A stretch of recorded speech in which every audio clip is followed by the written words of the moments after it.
তো আগের ক্লাসে আমরা দ্রবণ, প্রকৃত দ্রবণ, পোলারীয় দ্রবণ ও প্রলম্বন কী সে সম্পর্কে জেনেছিলাম এবং তাদের মধ্যে পার্থক্য সম্পর্কেও আমরা জেনেছিলাম। আজকে যে জিনিসটা দিয়ে আমরা শুরু করবো সেটা হচ্ছে জলে বিভিন্ন পদার্থের দ্রবীভবন। দ্রবীভবন মানে কি? দ্রবীভূত হওয়ার যে ঘটনা সেটাকেই আমরা দ্রবীভবন বলবো। এবার দ্রবীভূত মানে কি? জলের মধ্যে যে মিশে যাচ্ছে কোনো কণা সেটাকেই বলা হচ্ছে দ্রবীভূত হওয়া। ঠিক আছে, মানে জলের মধ্যে মিশে যাচ্ছে, জলের মধ্যে দ্রবীভূত হয়ে যাচ্ছে। এবার তাহলে একটু পড়ি।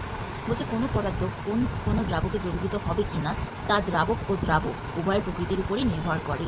মানে জলের মধ্যে যদি নুনটাকে তুমি ঘোলাও তাহলে সেটা ঘুলবে, তাহলে তাদের প্রকৃতিটাই সেরকম যে তারা নিজেদের মধ্যে দ্রবীভূত হয়ে যাবে। সেই কারণে, কারণ আমরা জানি যে জলের মধ্যে বালি ঘোলে না, মাটিও ঘোলে না, কিন্তু জলের মধ্যে যদি নুন গুলাতে দাও সেটা ঘুলবে, যদি চিনি গুলাতে দাও সেটা ঘুলবে। এক্ষেত্রে লাইক লাইকস লাইক এই সত্য সিদ্ধিটি প্রযোজ্য। এটা একটা কথা আছে, সেটার কথা বলেছে।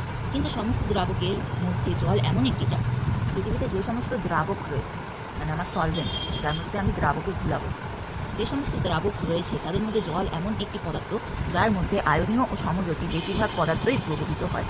আয়নীয় মানে যাদের চার্জ রয়েছে, যেমন প্লাস চার্জ রয়েছে, নেগেটিভ চার্জ রয়েছে, সেরা সেই সমস্ত আমি পদার্থকে বলছি আয়নীয় যৌগ। আর সমযোজী মানে কি? যারা সমান যোজ্যতায় থাকে।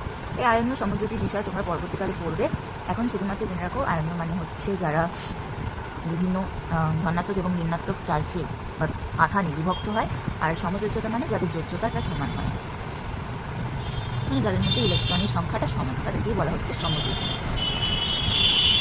এই জন্য জলকে সার্বজনীন দ্রাবক বলা হয়। সার্বজনীন মানে সব ক্ষেত্রে এটা প্রযোজ্য, ওর জন্য একে বলা হচ্ছে সার্বজনীন দ্রাবক, কারণ এর মধ্যে সব কিছু ভুলে যায়। আচ্ছা, সাধারণভাবে আয়নীয় যৌগ আয়নীয় দ্রাবক যেমন জলে দ্রবণীয়। আচ্ছা, আয়নীয় দ্রাবক কেন বলছে না? H2O এটাও কিন্তু একটা আয়নীয় দ্রাবক। সোডিয়াম ক্লোরাইড, সোডিয়াম হাইড্রক্সাইড প্রভৃতি আয়নীয় দ্রাবক জলে দ্রবণীয়। মানে এই যে সোডিয়াম ক্লোরাইড বা সোডিয়াম হাইড্রক্সাইড প্রভৃতি আয়নীয় দ্রাবক জলে দ্রবণীয়, এটা জলের মধ্যে ঘুরে যায়। এই যৌগগুলি জলের মধ্যে যোগ করলে দ্রুত ক্যাটায়ন ও অ্যানায়নে বিয়োজিত হয়। ক্যাটায়ন মানে কি? যে পদার্থের পজিটিভ আধানযুক্ত বা ধনাত্মক আধানযুক্ত মৌলকে আমরা বলছি ক্যাটায়ন, বা আয়নকে আমরা বলছি, আমার মৌল বলাটা ঠিক হবে না, কারণ আমরা জানি যখন একটা মৌল তার মধ্যে যতটা ইলেকট্রন থাকা দরকার তার থেকে যদি একটাকে ছেড়ে দেয় বা একটাকে বেশি গ্রহণ করে নেয় তখন সেটা কী হয়? আয়নে পরিণত হয়। এবার যে ছেড়ে দেয়, মানে একটা ইলেকট্রন ছেড়ে দেয়, সে পজিটিভ হয়ে যায়, মানে ধনাত্মক আধানযুক্ত হয়ে যায়, সে হচ্ছে ক্যাটায়ন। আর যে ইলেকট্রন গ্রহণ করে নেয়, মানে নিজে নেগেটিভ হয়ে যায়, একটা ইলেকট্রন গ্রহণ করে নিয়ে, তাকে আমি কি বলছি? অ্যানায়ন। যেমন NaCl, এটা হচ্ছে তোমার সেই সমীকরণটা, NaCl equals to Na plus আর Cl minus. NaOH equals to Na plus plus OH minus, KCl equals to K plus plus Cl minus। এখানে কী হয় না, তোমার এই যে Na দেখছো আর K দেখছো, এটা কি? Na মানে সোডিয়াম আর K মানে পটাশিয়াম। এদের কী হয় না, এরা একটা ইলেকট্রন, নিজের একটা ইলেকট্রন এই ক্লোরিনকে দিয়ে দেয়। তাহলে এরা কী করছে? এরা ইলেকট্রন ছাড়ছে, ওর জন্য এরা ধনাত্মক হচ্ছে। আর ক্লোরিন কী করছে? সেই ইলেকট্রনটাকে নিচ্ছে, নিয়ে সে কী করছে? নিজে নেগেটিভ হচ্ছে বা ঋণাত্মক হচ্ছে। এভাবেই NaCl এবং অন্যান্য আয়নীয় যৌগ জলে দ্রবীভূত হয়। মানে এরা এইভাবে জলে দ্রবীভূত হয়, নিজেদের মধ্যে আয়নিক, ক্যাটায়ন এবং অ্যানায়নে বিয়োজিত হয়ে। আচ্ছা, সাধারণভাবে কোনো পদার্থ জলের মধ্যে যোগ করলে ওই পদার্থ অতি ক্ষুদ্র ক্ষুদ্র অণুতে ভেঙে যায়। মানে যে একটা উদাহরণ দিই, নুন আমাদের কমন সলিউট আমরা বলতে পারি, বা কমন দ্রাবক আমরা বলতে পারি।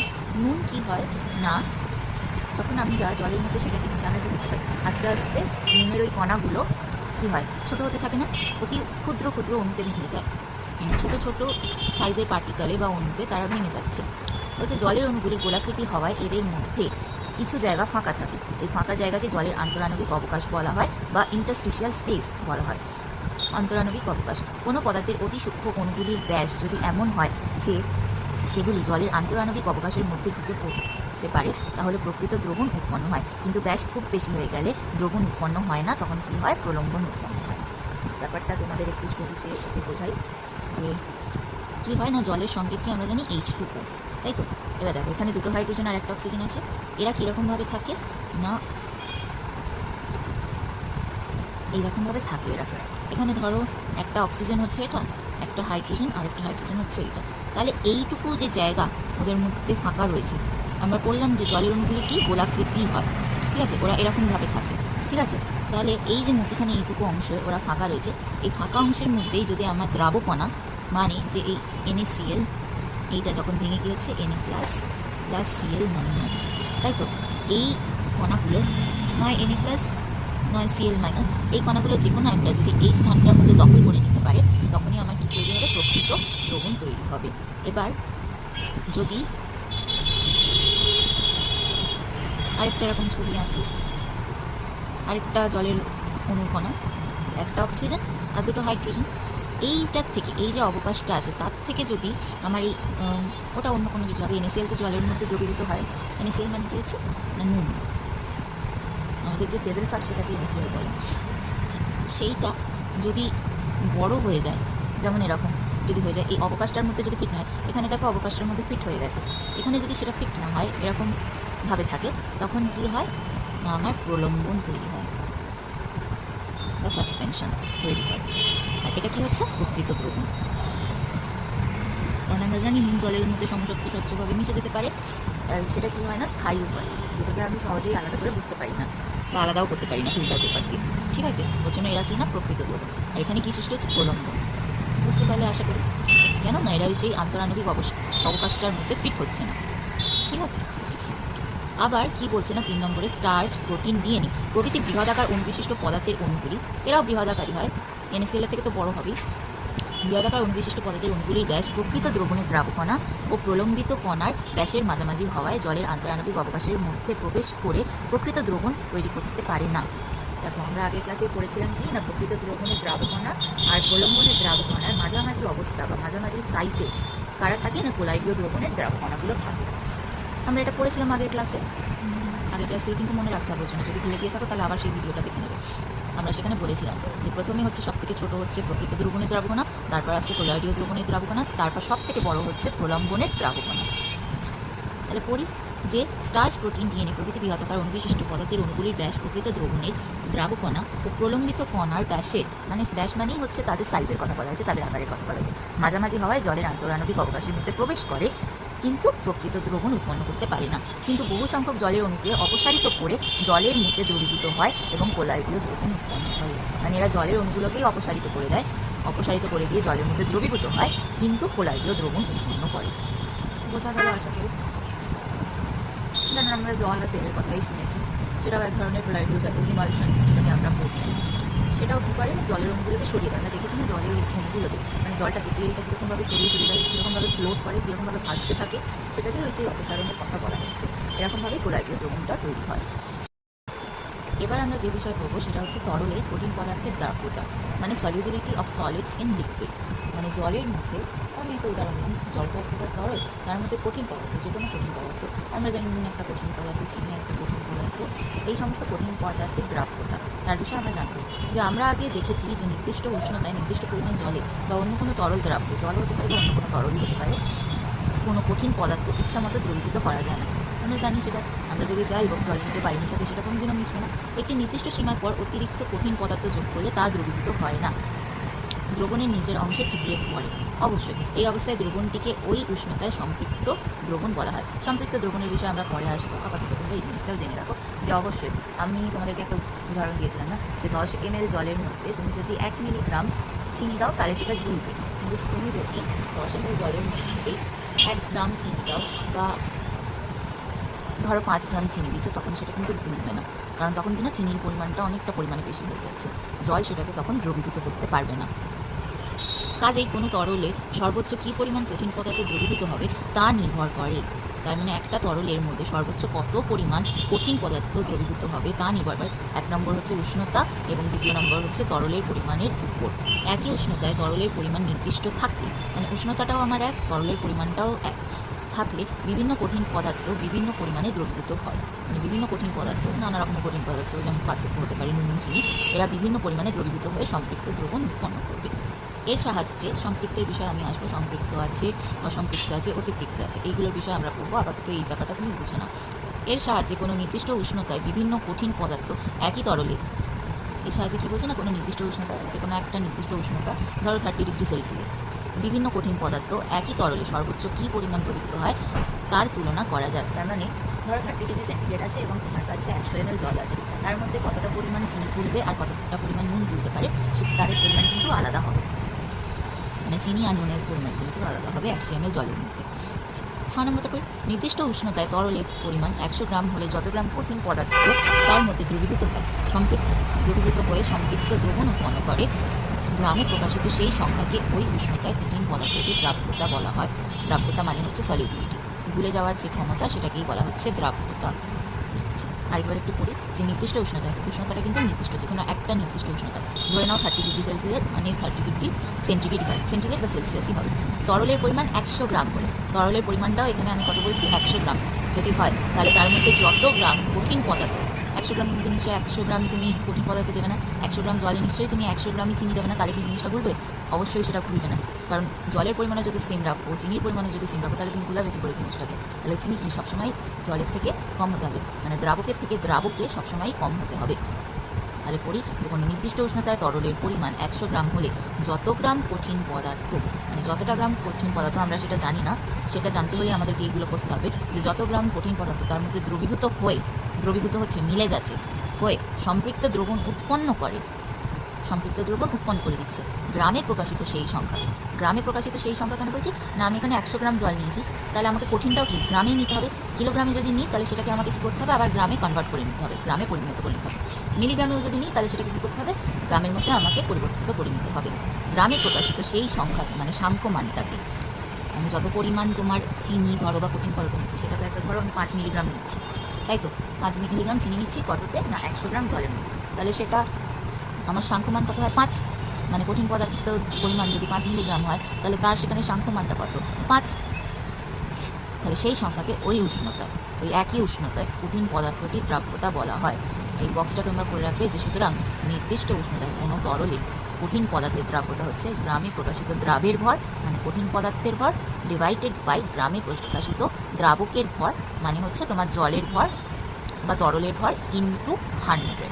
তার মানে তুমি যদি 100 গ্রাম জলের মধ্যে 5 গ্রাম জল নাও তাহলে সেটা কী হবে না 5 ডিভাইডেড বাই 100 ইন্টু 100, তাহলে তার দ্রাব্যতা হচ্ছে এইরকম।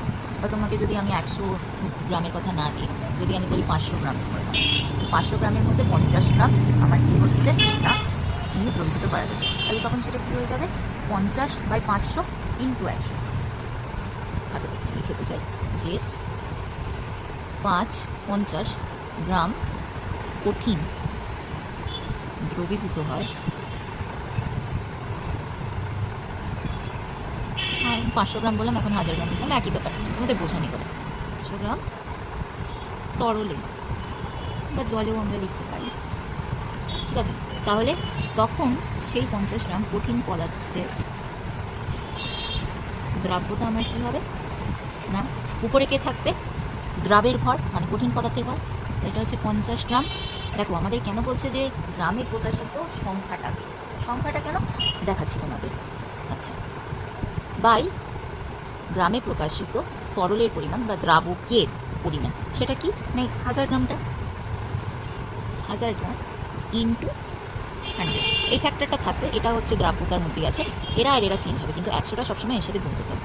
এবার তাহলে দেখো এখানে গ্রাম আর গ্রাম এরা কি হয় ভরের একক না, তাহলে ভরের এককটা কী হচ্ছে কেটে যাচ্ছে, গ্রাম আর গ্রাম কেটে যাচ্ছে, এখান থেকে 100-এর 2টো শূন্য কাটছে, এখান থেকে আমার 1000-এর 2টো শূন্য কাটছে, আবার কি হচ্ছে এখানে 50-এর একটা শূন্য কাটছে, তার সাথে এই নিচে 10-এর সাথে একটা শূন্য কাটছে, তাহলে দ্রাব্যতা কী হচ্ছে আমার 5 বেরোচ্ছে। তাহলে সেই কঠিন পদার্থের দ্রাব্যতাটা ওই উষ্ণতায় ওই নির্দিষ্ট পরিমাণ দ্রাবকে বা তরলে হচ্ছে 5।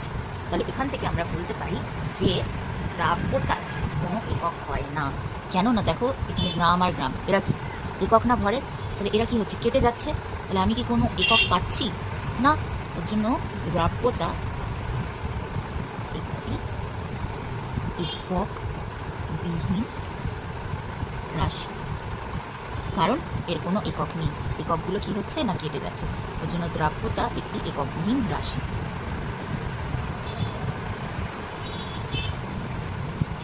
তাহলে দেখো 7 নম্বর কি বলছে যে দ্রাব্যতা একটি সংখ্যা মাত্র, তাই এর কোনো একক নেই। বুঝতে পারলে যেটা আমি তোমাদেরকে বুঝালাম। 8 নম্বর বলছে যে 40 ডিগ্রি, এখানেও একটা উদাহরণ দিয়েছে যে 40 ডিগ্রি উষ্ণতায় পটাশিয়াম নাইট্রেটের দ্রাব্যতা 65, এর অর্থ হচ্ছে 40 ডিগ্রি উষ্ণতায় 100 গ্রাম জলে 65 গ্রাম পটাশিয়াম নাইট্রেট দ্রবীভূত করলে একটি সম্পৃক্ত দ্রবণ উৎপন্ন হয়। আবার কি বলছে না একই কঠিন পদার্থের দ্রাব্যতা উষ্ণতার সাথে পরিবর্তিত হয়। 40 ডিগ্রি সেন্টিগ্রেডে পটাশিয়াম নাইট্রেটের দ্রাব্যতা যদি 65 হয়, 65 কিন্তু 50 ডিগ্রি সেন্টিগ্রেডে এর দ্রাব্যতা 85 হচ্ছে, কাজেই কোনো পদার্থের দ্রাব্যতা প্রকাশ করার সময় উষ্ণতা অবশ্যই উল্লেখ করা দরকার। তার মানে এর থেকে আমরা বুঝতে পারছি কেন আমি বারবার বলছি যে নির্দিষ্ট উষ্ণতা, কারণ উষ্ণতাটাকে আমাকে ফিক্সড রাখতে হবে, ওটাকে আমাকে নিয়ে নড়চড় করলে হবে না। তোমরা ভালোভাবেই দেখতে পাচ্ছ যে 40 ডিগ্রি সেন্টিগ্রেডে আমি দ্রাব্যতা কত পাচ্ছি 65। সেটা যখন আমি উষ্ণতা বাড়াচ্ছি, আমি যখন তাপ প্রয়োগ করছি, তাপ প্রয়োগ করে উষ্ণতা বাড়াচ্ছি, তখন সেটা 50 ডিগ্রি থেকে কত হচ্ছে তার দ্রাব্যতা 85 হচ্ছে।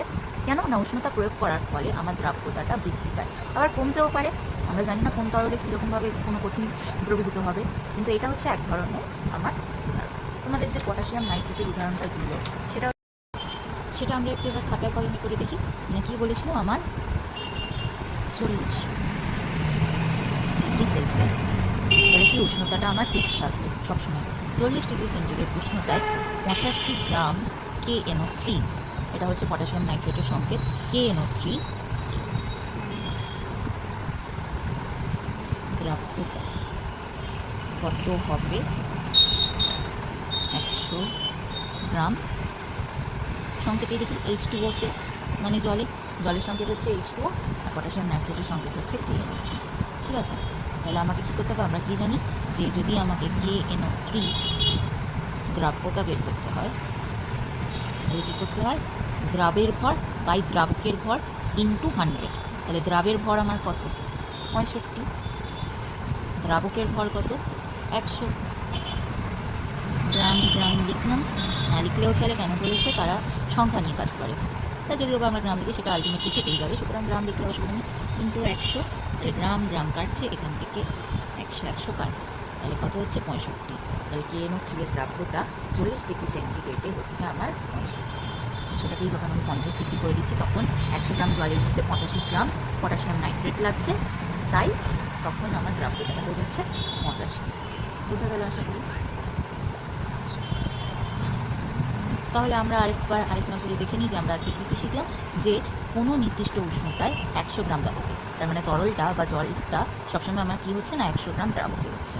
ঠিক আছে, এটা বাড়তেও পারে, পরবর্তী ক্লাসে যখন আরও বড় হবে তখন এটা বাড়বে অবশ্যই, কিন্তু আপাতত তোমাদের কী বলছে যে 100 গ্রাম দ্রাবককে সম্পৃক্ত দ্রবণে পরিণত করার জন্য প্রয়োজনীয় দ্রাবে, সম্পৃক্ত দ্রবণ মানে যে দ্রবণটায় যতটা পরিমাণ দ্রাবের প্রয়োজন ততটা পরিমাণই যদি থাকে, মানে ধরো তোমার কাছে এই 100 গ্রাম জলই আছে, তার মধ্যে তোমার 30 গ্রাম মতো এই পটাশিয়াম নাইট্রেট, এখানে 65 গ্রাম আছে, বা অন্য কোনো কঠিন দ্রাবও তোমাকে দিতে হবে, তার ভর হচ্ছে 30, তার দ্রাব্যতাটা হচ্ছে 30। তো 30 গ্রামটা দিলেই কিন্তু সেটা সম্পৃক্ত হবে, 30 গ্রামের থেকে বেশি এটা সে নিতে পারে না। যদি 30 গ্রামের তুমি বেশি দিয়ে দাও, তাহলে সেই কঠিনটা তরলটার মধ্যে দ্রবীভূত হবে না, তরলটার সাথে মিশে যাবে না, আমরা ওরকম দানা দানা ভিতরে দেখতে পারবো। ঠিক আছে, তাহলে সম্পৃক্ত মানে হচ্ছে এটা, যে কোনো নির্দিষ্ট উষ্ণতা 100 গ্রাম দ্রাবককে সম্পৃক্ত দ্রবণে পরিণত করার জন্য প্রয়োজনীয় দ্রাবের গ্রামে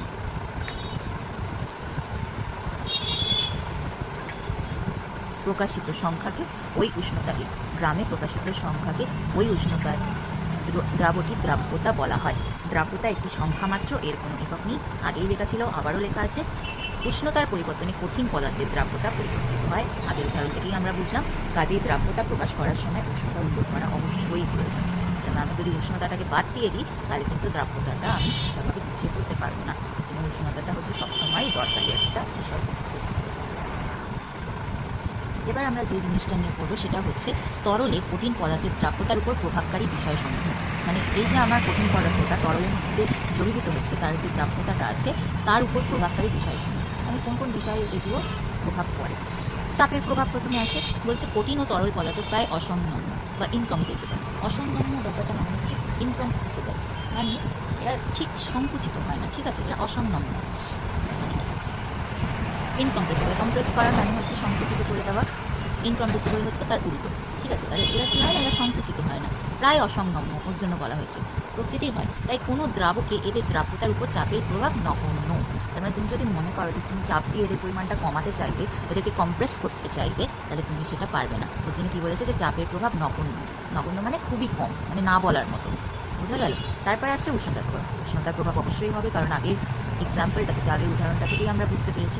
বলছে তরলের মধ্যে কঠিন পদার্থের দ্রাব্যতা উষ্ণতার উপর নির্ভর করে, আমরা জানি এটা। চাপের প্রভাব খুবই নগণ্য হতে পারে, প্রায় না করার মধ্যে, নির্ভর না করার মধ্যে, কিন্তু উষ্ণতার প্রভাবটা হয়। এখানে উদাহরণ দিয়েছে যে জলের মধ্যে পটাশিয়াম নাইট্রেট সেটা হচ্ছে KNO3, সোডিয়াম নাইট্রেট সেটা হচ্ছে NaNO3 প্রভৃতি লবণের দ্রাব্যতা উষ্ণতা বৃদ্ধিতে দ্রুত বৃদ্ধি পায়। জলের মধ্যে KBr, NH4Cl, KClO3, এটা KBr মানে হচ্ছে পটাশিয়াম ব্রোমেট, NH4Cl মানে হচ্ছে অ্যামোনিয়াম ক্লোরাইড, KClO3 হচ্ছে পটাশিয়াম ক্লোরেট প্রভৃতি লবণের দ্রাব্যতার উষ্ণতা বৃদ্ধিতে ধীরে ধীরে বৃদ্ধি পায়, মানে খুবই আস্তে আস্তে বৃদ্ধি পায়। আবার সোডিয়াম ক্লোরাইড, পটাশিয়াম ক্রোমেট, এটা হচ্ছে পটাশিয়াম ক্রোমেটের সংকেত, প্রভৃতি লবণের দ্রাব্যতা উষ্ণতা বাড়ার সাথে অতি সামান্য হারে বাড়ে, মানে খুবই আস্তে আস্তে বাড়ে। মানে তুমি যদি এই পটাশিয়াম নাইট্রেট, সোডিয়াম নাইট্রেট দেখো, এরা উষ্ণতা বৃদ্ধিতে দ্রুত তাড়াতাড়ি বাড়ে। আবার কি তুলনামূলকভাবে এই লবণগুলো মানে 2 নম্বরের লবণগুলো কী হয়, এরা ধীরে ধীরে বৃদ্ধি পায়। আবার 3 নম্বরে যে লবণগুলো আছে এরা অতি সামান্য হারে মানে খুবই আস্তে আস্তে এদের দ্রাব্যতাটা বৃদ্ধি পায়। সোডিয়াম ক্লোরাইডের দ্রাব্যতা উষ্ণতা বাড়ার সাথে এত কম হারে বাড়ে যে একে প্রায় অপরিবর্তিত থাকে বলা যায়। সোডিয়াম ক্লোরাইড মানে আমরা আগেই জানি সেটা কী হচ্ছে না, নুন জল। আমরা এটা দেখেই থাকবো যে যদি 100 ডিগ্রি সেলসিয়াসে জল আমার করতে থাকে মানে উষ্ণতাটা আমি বাড়াচ্ছি, তাহলে নুন জলটাও কী হবে না, ওই একই প্রায় একই তোমার উষ্ণতায় ফুটতে থাকবে। মানে উষ্ণতা দ্রাব্যতার কথা বলি, উষ্ণতা বাড়ার সময় কি তুমি হিট দিচ্ছ, তার মানে তোমার কি জলটা গরম হচ্ছে, তার মানে কি জলের মধ্যে যে নুনটা আছে সেটাও গরম হচ্ছে। তাহলে এটা এত আস্তে আস্তেই বাড়ে যে এদের দ্রাব্যতাটাও খুবই কম হয়, এই জন্য অপরিবর্তিতই বলে মনে হয়। 4 নম্বর হচ্ছে calcium sulphate, calcium hydroxide, calcium oxalate প্রভৃতি পদার্থের দ্রাব্যতা উষ্ণতা বৃদ্ধিতে হ্রাস পায়। এরা আবার কি হচ্ছে না, উষ্ণতা বাড়ানোর সাথে সাথে এদের দ্রাব্যতা হ্রাস পাচ্ছে। তোমাদেরকে আমি আগেই বলেছিলাম যে উষ্ণতা বাড়ালে যে দ্রাব্যতা আমার বাড়বে তা নয়, দ্রাব্যতা কমতেও পারে। তা এই লবণগুলো হচ্ছে তারই উদাহরণ, ক্যালসিয়াম সালফেট, ক্যালসিয়াম হাইড্রক্সাইড আর ক্যালসিয়াম অক্সালেট। গ্লোবাল লবণের সংকেত হচ্ছে Na2SO4 10H2O। গ্লোবাল লবণের দ্রাব্যতা উষ্ণতা বৃদ্ধিতে 32.38 ডিগ্রি সেন্টিগ্রেড পর্যন্ত বাড়ে এবং আরও উষ্ণতা বৃদ্ধিতে কমে যায়। তাহলে এটা একটা তোমার কি বলে উদাহরণ বলতে পারো যে কোনটা এতে কী হচ্ছে, বৃদ্ধিও হচ্ছে আবার হ্রাসও পাচ্ছে, মানে একবার বাড়ছে একবার হ্রাস পাচ্ছে। এই যে তোমার একটা নির্দিষ্ট পরিমাণ উষ্ণতা আছে, এই উষ্ণতা পর্যন্ত কী হচ্ছে না, দ্রাব্যতাটা বৃদ্ধি পাচ্ছে। আবার যেই এর থেকে বেশি হয়ে যাচ্ছে তখন কী হচ্ছে, দ্রাব্যতাটা কমে যাচ্ছে। তারপর এখানে দেওয়া আছে NH4NO3, সেটা হচ্ছে ammonium nitrate, CaCl2H2O calcium chloride আর জল, FeSO4 ফেরাস সালফেট 7H2O মানে জল প্রভৃতি লবণের ক্ষেত্রে দ্রাব্যতার এই ধরনের পরিবর্তন লক্ষ্য করা যায়। তাহলে এখানে বেশ কিছু লবণের কথা দেওয়া রয়েছে এবং তাদের দ্রাব্যতা জলে কীরকম সেই বিষয়েও দেওয়া রয়েছে। এখানে কি বলছে না, জলের মধ্যে কোনো কঠিন পদার্থ দ্রবীভূত হওয়ার সময়, জলের মধ্যে যখন কোনো কঠিন পদার্থ দ্রবীভূত হচ্ছে সেই সময় কিছুটা তাপ উৎপন্ন হতে পারে, আবার কিছুটা তাপ শোষিত হতে পারে। মানে তাপটা উৎপন্ন হয়ে বাইরেও বেরিয়ে যেতে পারে, আবার কিছুটা তাপ দরকারও হতে পারে, মানে তাকে তাপ দিতেও হতে পারে।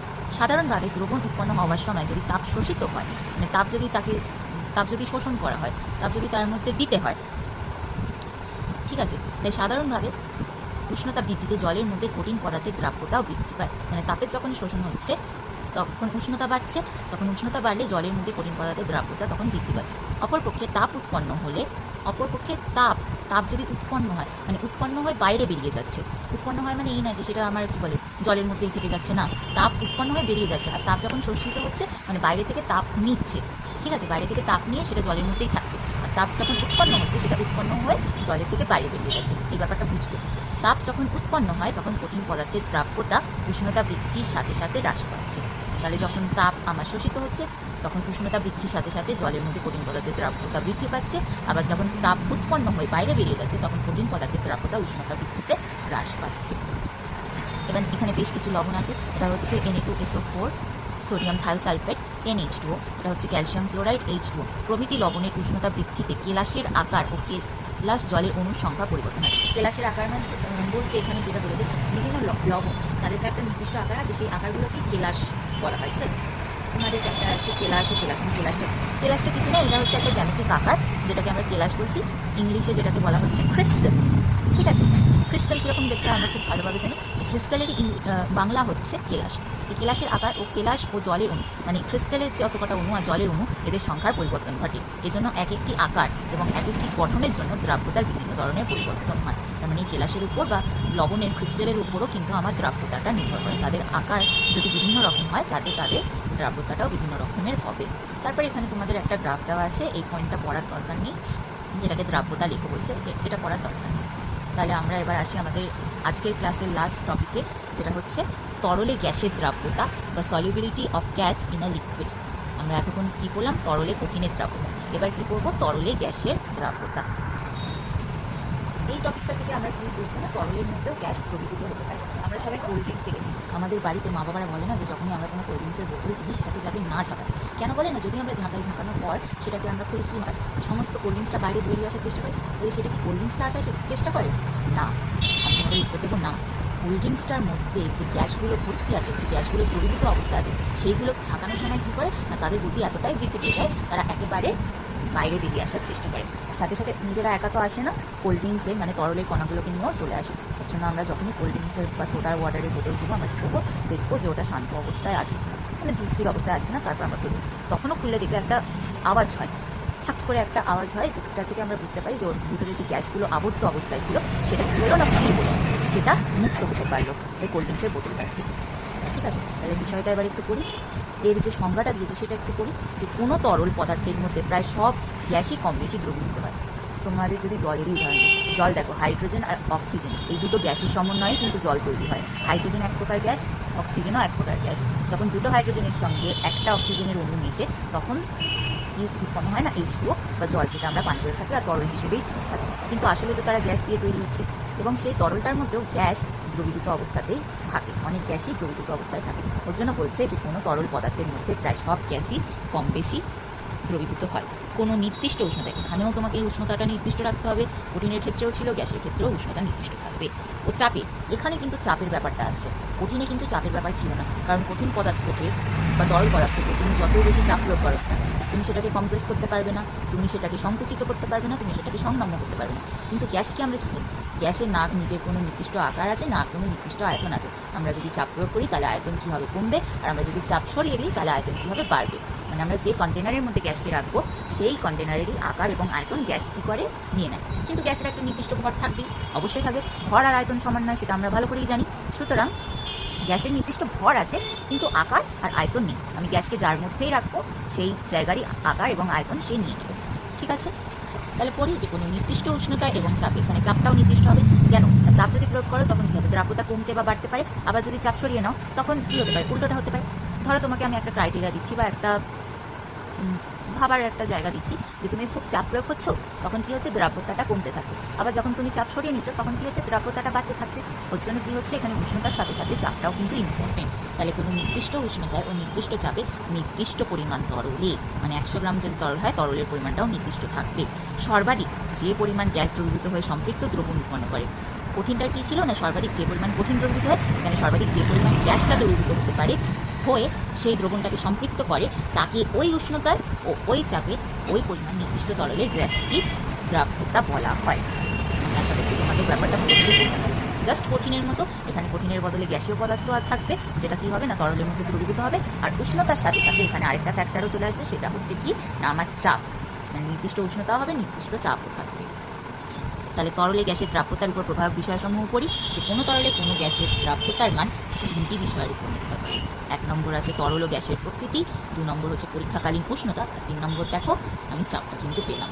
ঠিক আছে, তাহলে 1 নম্বর পড়ি, যে হাইড্রোজেন ক্লোরাইড HCl গ্যাসের বেনজিন বা ক্লোরোফর্ম দ্রাবকে দ্রবীভবনের মাত্রার চেয়ে জলে দ্রবীভবনের মাত্রা অনেক বেশি হয়। মানে হাইড্রোজেন ক্লোরাইডটা বেনজিন বা ক্লোরোফর্মে যতটা পরিমাণ দ্রবীভূত হবে তার চেয়ে জলে বেশি দ্রবীভূত হবে, দ্রবীভবনের মাত্রা অনেক বেশি হয়। এর কারণ জলীয় দ্রবণে HCl অণু, জলীয় দ্রবণে মানে জলের যে দ্রবণ আছে HCl অণু আয়নিত হয়ে H+ ও Cl- আয়ন উৎপন্ন করে, কিন্তু বেনজিন বা ক্লোরোফর্ম HCl অণুতে আয়নিত হয় না। কেন বলো তো, বেনজিনের মধ্যে সমযোজী বন্ধন থাকে।